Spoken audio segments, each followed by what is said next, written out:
I am a human. I am a human. I am a human. Human noises. Human noises. Alrighty, that's enough of that.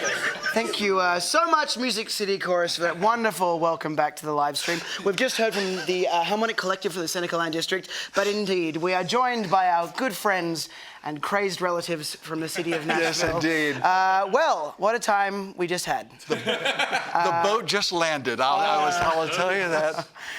Poop and all, actually, yeah. Oh, well. I'm just going to let you talk. I want to know more. Noah, have you got anything to say? Hello, I'm Noah, and we had. It's all about. I don't remember anything what just happened. Does anybody know what just happened? No idea. No idea. No idea. Oh, dearie dear. I'm sure you'll start to shout-out join the dots. No, join the dots. No, sorry.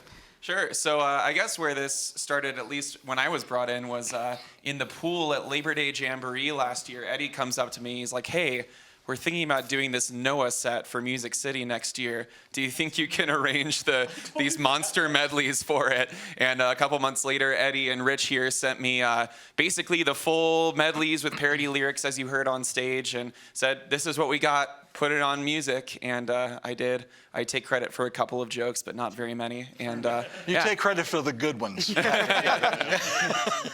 Yeah, I would say that this is definitely the brainchild of Eddie and Rich that put together this whole set. You know, last year we did Star Wars, and we're like, well, what's bigger and crazier? What has the ability to be even more epic than Star Wars? And we said, well, let's go biblical here. And we are in Salt Lake, after all. Yes. So we just had this idea for Noah's Ark, and these two wrote most of the lyrics. And things evolved as it went on, and then Patrick just masterfully put this all into music. And I just and assumed here we you are. were looking for a way to get Rick in this wig every year. I think that's something you can count on every single year. There's no doubt. I don't want to see you without this hair on ever again. Yeah. Even if we just go to a regular song or two, I think he's going to still be. I'm starting to get used to seeing him that way. Yeah. So is his wife. You don't even know that. Can we do a coach shout out? Please do. Oh, yeah, please, absolutely. yes. David McEachern just took the craziness that we had and made it crazier. He's just masterful at that. And also Jordan Travis, probably our main singing coach who helped us a lot along the way. And of course, we're pretty lucky to have this guy back here, Steve Scott, with us on a weekly basis to help us sing better. The walrus. And I a am heck the of a walrus. walrus. Very good. Cuckoo, that boy. Now, I was really fascinated. You know, most choruses will do a riser stack at some point. But we obviously did a riser stack and then assigned animals, or did we assign animals? And I was just fascinated by how that might have come about. Because you can't just say to someone, this is the animal you're going to be, and pair them next to their like animal. Steve? Is there a way that you had to do that process differently? It was a mixture of both. Yeah. We try to pair like sides and like timbered voices with each other. Some people had characters they were already going to be, purple or otherwise. But for the most part, we still stuck to matching voices, so we could have a healthy and somehow sound. made the costumes work with that placement. Yeah. Interesting. Wonderful. Some shifting, but otherwise good.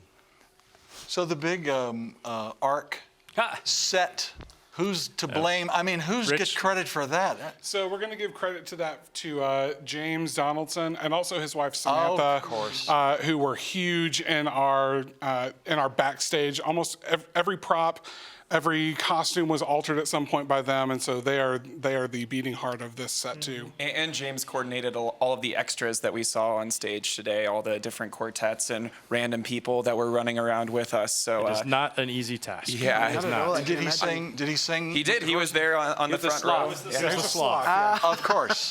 Of course. Yeah, I don't know how he's actually survived through the week up to this point, because that guy has put in more work than any of us combined this week by a lot. This set would not have occurred without James and Samantha, for sure. That's great.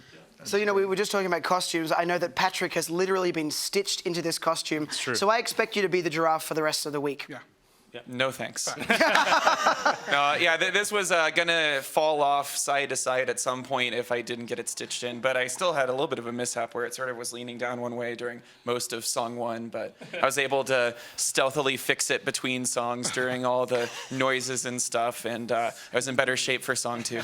Did you all have a lot of coaching for the animal noises? Because I just was Yeah. No, I'm So serious. Dave McEachern helped us a lot with the entrance, especially, and I think working with us on our entrances sort of paved the way for just our general characterization. Demeanor and Well, thank you, National you so Chorus, much. for Thank visiting you, with us guys. and for a great performance. We're going back Thank you. downstairs to the contest stage. Thank you guys for doing what you do. In Sweden,